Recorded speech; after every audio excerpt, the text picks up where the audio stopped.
Let's bring you to the newspapers this morning.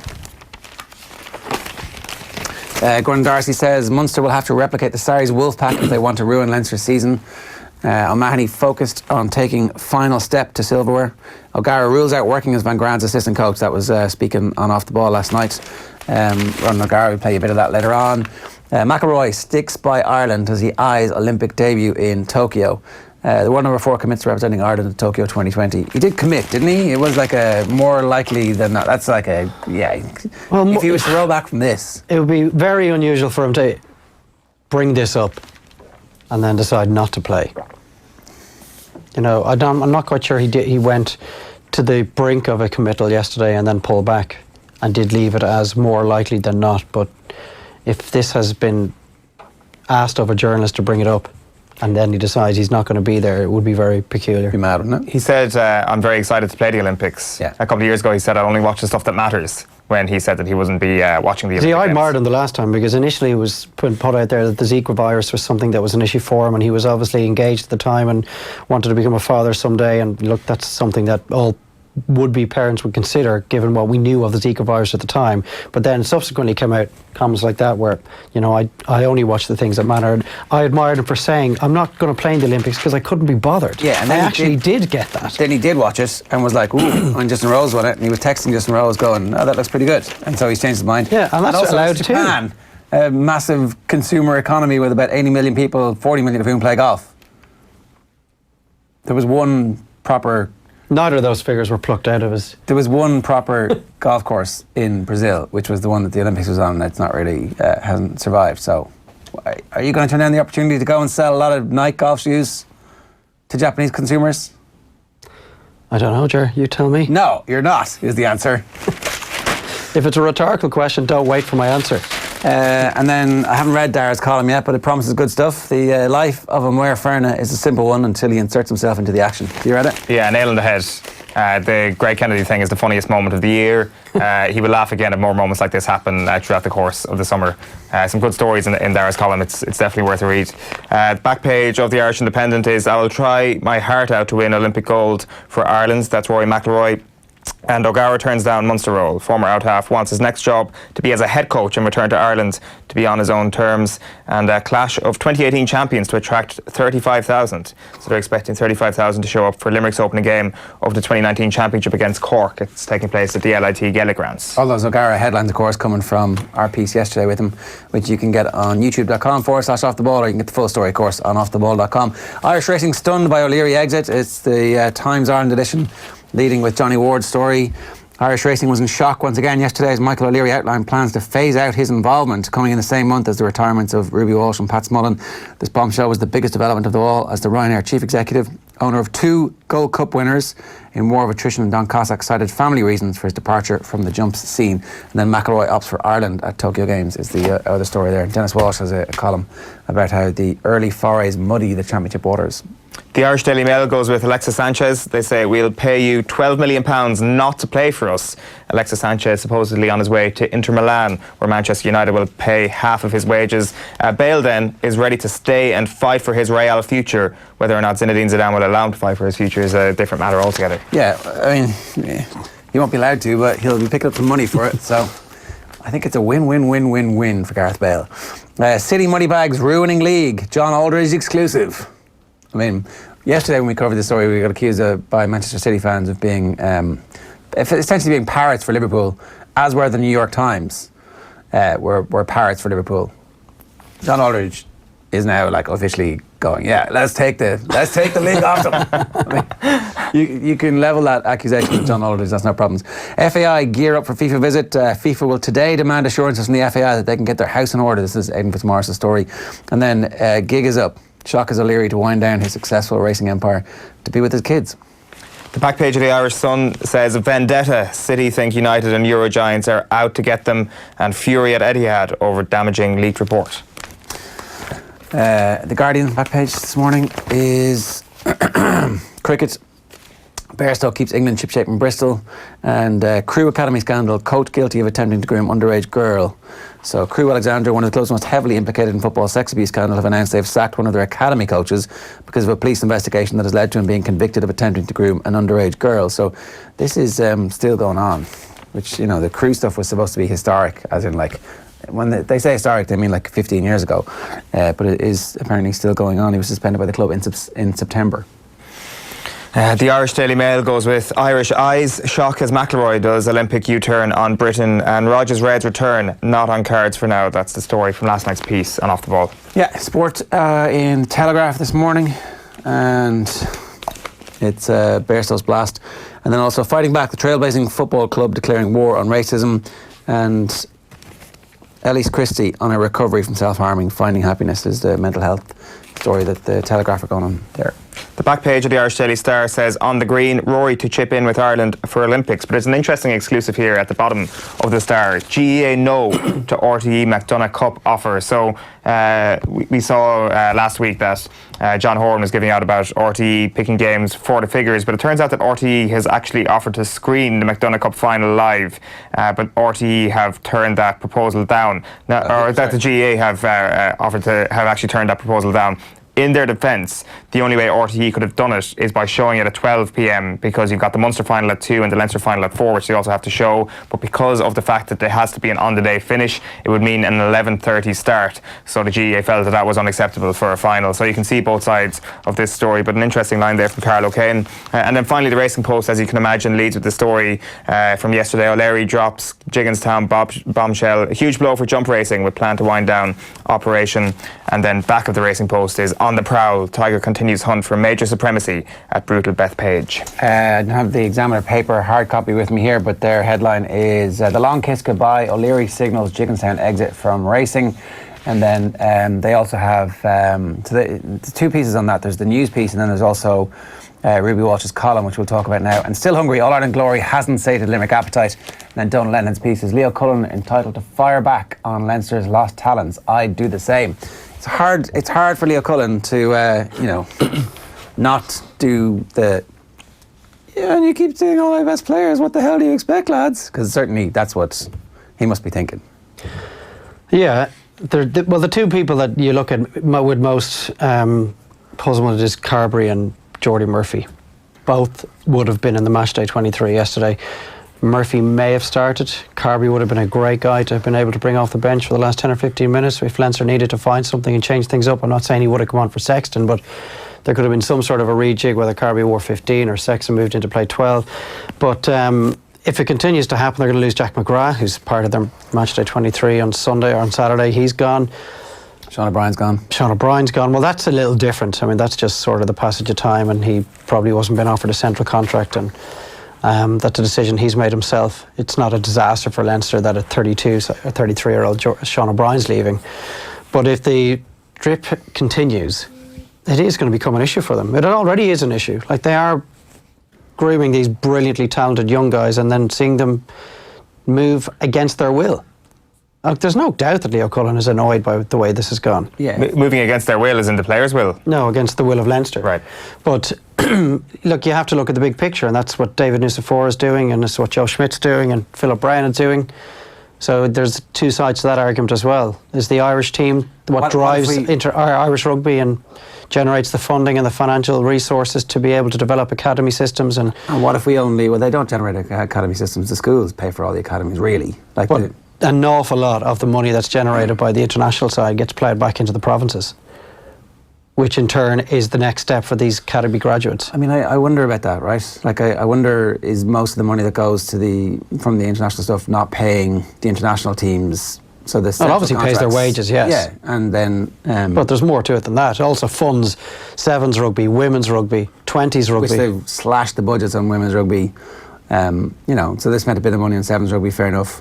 Like, I just wonder if we've got by making the Ireland team the be-all and end-all, you put all your eggs in that basket, and if we go out at the quarterfinals, does that mean the last 4 years has all been wrong? Well, not really. By making the Ireland team the be-all and end-all, you're also subscribing to the theory that you have to have your best players playing at home. And if guys aren't getting to play rugby, eventually the players themselves will look to move on. And I'd rather they moved down to Munster or up to Ulster or went out west to Connacht than go to the Premiership to the top 14. Now, you could also say that, yes, they may all be contracted to the Irish provinces. Whether people actually get to go and see these guys week in, week out is a different argument, because so few of the appearances that are made by Ireland's top players come on the Pro 14. So, So I'm arguing against all my points while at the same time proposing them. It's a really complex situation. Yeah, it is complicated. It is complicated because we're seeing increasingly the clubs are becoming the power brokers in English and French rugby, and we either decide that we're building club teams that can compete with those teams, or we're saying that no, we're obviously you're trying to have clubs that can compete with those teams, and we're doing okay, a semi-finalist and a finalist in the European Cup would suggest that that's okay. But equally, what we're really saying is the international team is the be-all and end-all of Irish rugby. Like that's the thing that we're concerned about most, and over a period of time, it's going to get harder and harder for Leinster and Munster to compete if we're like, okay, we need 4 scrum halves, and so every province has to have one, as opposed to one of our teams is going to be in a European Cup final and the scrum half might get injured or the out half might get injured, and you don't have a replacement who is international level because we've sent that international level replacement off to one of the other provinces to make sure they get game time. And you're like, okay, well that's so you better win your quarterfinals, because if you don't, what's the point? The previous system delivered exactly the same results. It did. It wasn't delivering Six Nations championships, though, with the same regularity as we've enjoyed over the last 10 years. It wasn't delivering Grand Slams. Like, we expect a semi-final place now. Some people might even expect a final place. But to say that the lot of the international team has not improved dramatically in the last 10 years would be inaccurate. Yes, we made big progress under Eddie O'Sullivan, won a couple of Triple Crowns. We've also had our best generation ever of players. We did under Eddie O'Sullivan's reign, I would have thought, more so than the last 10 years. The current the last 18 months, we've had greater strength and depth than we've ever had at every. And position. why is that? I mean, because they're getting to play regularly for their provinces, all 4 of them. Is that the only reason? Well, no, it's definitely one of the reasons. Joey Carberry is a much better player now than he was 12 months ago, because he has got to play Heineken Cup rugby all season. He's got to play against Leinster a couple of times in the Pro 14. But you don't know that he wouldn't have developed at that same rate.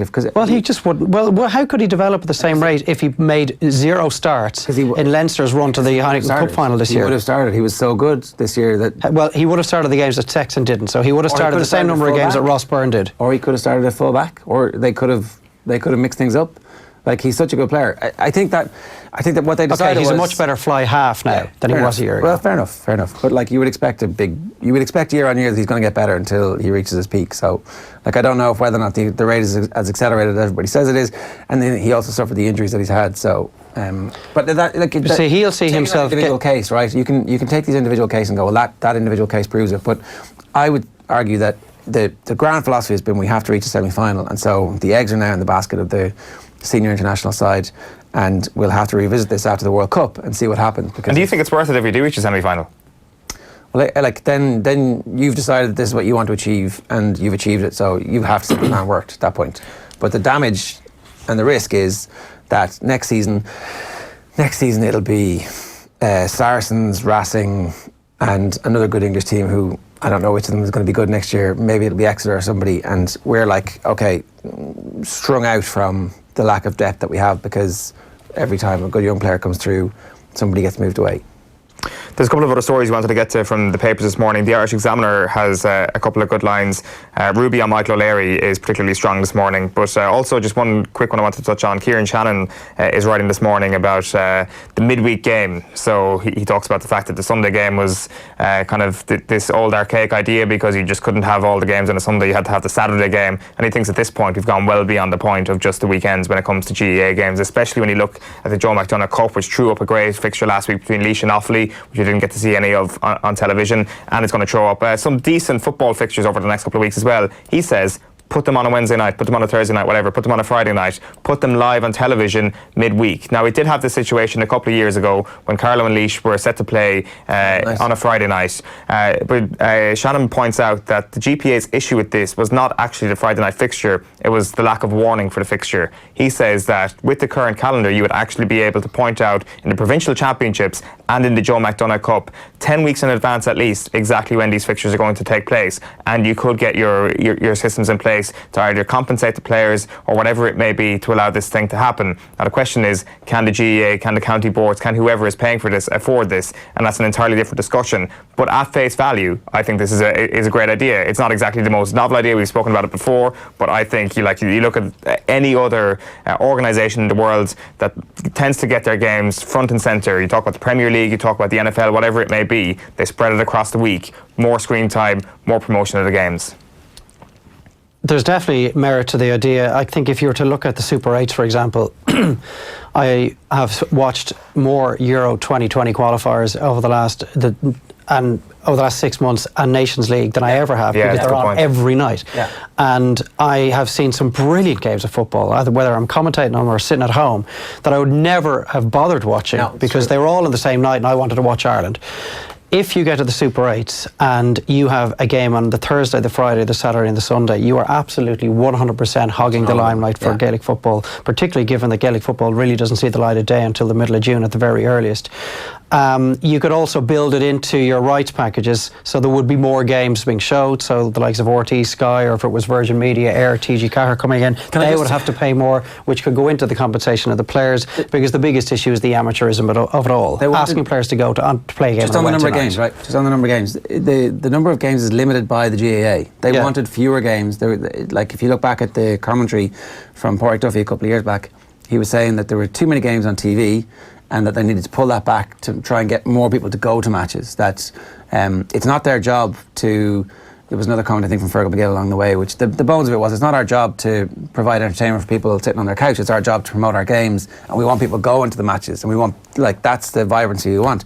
But I think that if you turn the Thursday, Friday, Saturday evening into match nights, if you know that the provincial grounds are going to be heaving on a Thursday and a Friday night, you're going to go to that game. 100%. It'll be brilliant. Yeah, no question.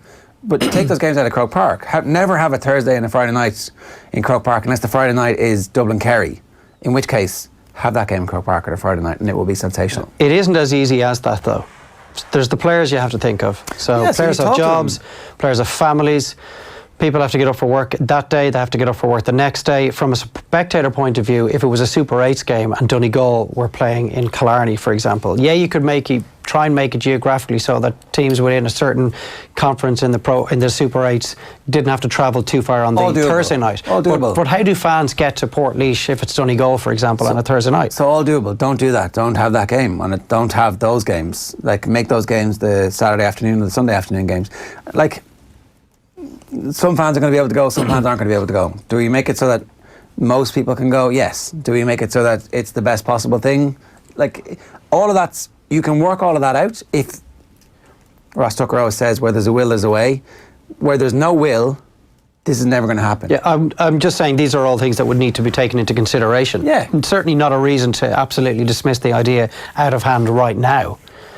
I would love to see more Gaelic football, and as someone who was commentating on the Super 8s last year, I saw very little of the Super 8s last year. I would love to see an awful lot more of it. So if you're going to a match, you see nothing. That's your point. Yeah. Exactly. If you do, you see absolutely nothing. If you're supporting a team, you actually don't see any of the other teams. If you're supporting a team or if you're commentating, you see very little sport. Everything has to be DVR'd and everything has to be watched at a later stage, which takes the fun out of it. Give us Ruby, because it's hard-hitting stuff. Yeah, Ruby Walsh on Michael O'Leary, basically questioning his passion for the game. He talks about JP McManus showing up to Killarney on Monday night, but Michael was nowhere to be seen. He says that Michael wasn't at the Dublin Racing Festival when Appleshade won. He was at the rugby with his kids. Now, to be fair, Ruby does say he might have done the same thing if he was in his position, and it's no insult on the man, but perhaps is questioning his actual love for the game, and is this actually one of the causes for why Michael O'Leary is pulling his funding out of Irish racing? It could be one of them. He does say that it's going to leave a gaping hole in Irish racing. We will see it from our perspective in about 5 years' time when the quality of horse diminishes, but Ruby is making the point that immediately the people involved in Irish racing are going to feel the brunt of yesterday's news. Yeah, the show must go on is the line, and we'll be grand, Willie was grand, but actually he has a figure of about $250,000 a month in training fees alone. That's $3 million a year just whipped out of the racing economy. Now, not whipped out straight away, it's obviously going to be staggered over. It'll be a gradual process. Plus, he is a private entity when it comes to horse racing. Like, his money is his to do with whatever he pleases. I think it's a bit rich to be criticising him for making this decision. Like, he can do whatever he wants with his own money. To say he hasn't made a massive contribution to Irish racing since he's got involved would be unfair. But are we going to argue against a man doing what he wants with his own cash? No.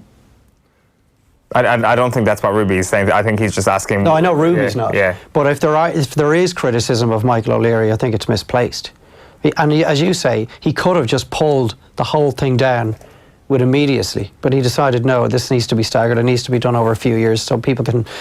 And I think the smaller trainers in the country who've been swallowed up by Willie Mullins and Gordon Elliott in particular over the last 5 years, maybe there's an opportunity, a window for some of the smaller trainers to get some of the limelight back over the next decade. Sorry, there was 2 other quick headlines which we didn't get to, which we should get to. Irish news quickly, and then the La Decision. So go write your own history. Paddy Tally tells Down players that tradition counts for little ahead of Armagh clash. And that's a picture of Michael Conlon announcing his homecoming fight over that big fight in Belfast in August. And this one, no one saw this coming. Antoine Griezmann a comunicado al club que no seguirá. He's not going to continue at Atletico Madrid next season. So after the massive shit show that was La Decision de, he's decided that he changed his mind. You were too crap this year, Atleti. I don't need you anymore. I've outgrown you. Come and get me, Manchester United. Griezmann would be good alongside Pogba. Well, it's going to be Barcelona. You had 2 non-trying Frenchmen in your team. He's not going to Old Trafford. Why would he? Is he going to Barcelona? Is it decided? No, it's not decided, but it seems that they're the most likely candidate. The worst thing you want as a team like Manchester United, who needs to be recruiting the best talent in Europe, is at Barcelona, who have their tail between their legs at the moment, and the same at Real Madrid, because now you've got a huge... So you can't go to Real, right? You just can't. Obviously. But maybe you can. Maybe it would be far more likely that he goes to Barcelona, and I think Barcelona would want him.